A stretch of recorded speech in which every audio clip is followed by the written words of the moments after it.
ഒരു 3 യൂസ് കൊണ്ട് നമ്മളെ മുഖത്തെ ടാൻ കംപ്ലീറ്റ് ആയിട്ട് മാറ്റാൻ സഹായിക്കുന്ന രീതിയിലുള്ള ഒരു ഫേസ് പാക്കാണ് ഞാനിന്ന് കാണിക്കുന്നത് കേട്ടോ. അപ്പോൾ ആദ്യമായിട്ട് നമുക്ക് വേണ്ടത് കുറച്ച് കടലപ്പൊടിയാണ്. രണ്ടാമത്തെ ഇൻഗ്രീഡിയൻറ്റ് കസ്തൂരി മഞ്ഞളാണ് കേട്ടോ.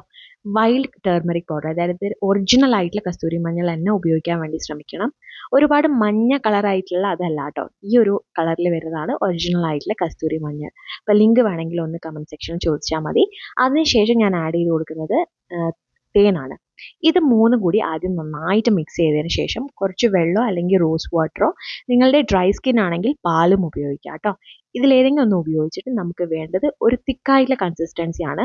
ഒരുപാട് വാട്ടറി ആയിട്ടുള്ളൊരു കൺസിസ്റ്റൻസിയിലല്ല നമ്മളിത് അപ്ലൈ ചെയ്ത് കൊടുക്കേണ്ടത്. ഒരു കട്ടി ആയിട്ടുള്ള ലെയർ ആയിട്ടാണ് ഫേസിൽ അപ്ലൈ ചെയ്ത് കൊടുക്കേണ്ടത്. അപ്പോൾ അതിനനുസരിച്ചുള്ള വെള്ളമോ അല്ലെങ്കിൽ റോസ് വാട്ടറോ മാത്രം ഉപയോഗിക്കാം. അപ്പോൾ ഈ ഒരു കൺസിസ്റ്റൻസിയിലാണ് നമുക്ക് വേണ്ടത്. അതിനുശേഷം മുടിയൊക്കെ നന്നായിട്ട് ഒതുക്കി കെട്ടി വയ്ക്കുക. ഇത് ഫേസിൽ കംപ്ലീറ്റ് ആയിട്ടും അപ്ലൈ ചെയ്യാം. ഇത് നിങ്ങൾക്ക് ബോഡിയിലും അപ്ലൈ ചെയ്യാം കേട്ടോ. അപ്പം നമ്മൾ ഉപയോഗിക്കുന്ന റേഷ്യോയിൽ കടലപ്പൊടി കൂടുതലായിട്ട് എടുക്കുക. അതേപോലെ തന്നെ കസ്തൂരി മഞ്ഞൾ അതിൻ്റെ 1/4 ഭാഗം മതി, പകുതിയും വേണ്ട, 1/4 ഭാഗത്തോളം മതി. അപ്പോൾ ഞാൻ ഫുള്ളായിട്ട് അപ്ലൈ ചെയ്ത് കൊടുത്തിട്ടുണ്ട്. ഇത് നന്നായിട്ട് ഉണങ്ങുന്ന വരെ വെയിറ്റ് ചെയ്യുക. കംപ്ലീറ്റ് ആയിട്ടും ഇത് ഡ്രൈ ആയി കിട്ടില്ല. അത്യാവശ്യം ഒന്ന് നന്നായിട്ട് വലിച്ചിൽ തുടങ്ങിക്കഴിഞ്ഞാൽ നമുക്കിത് വാഷ് ചെയ്ത് കളയാം.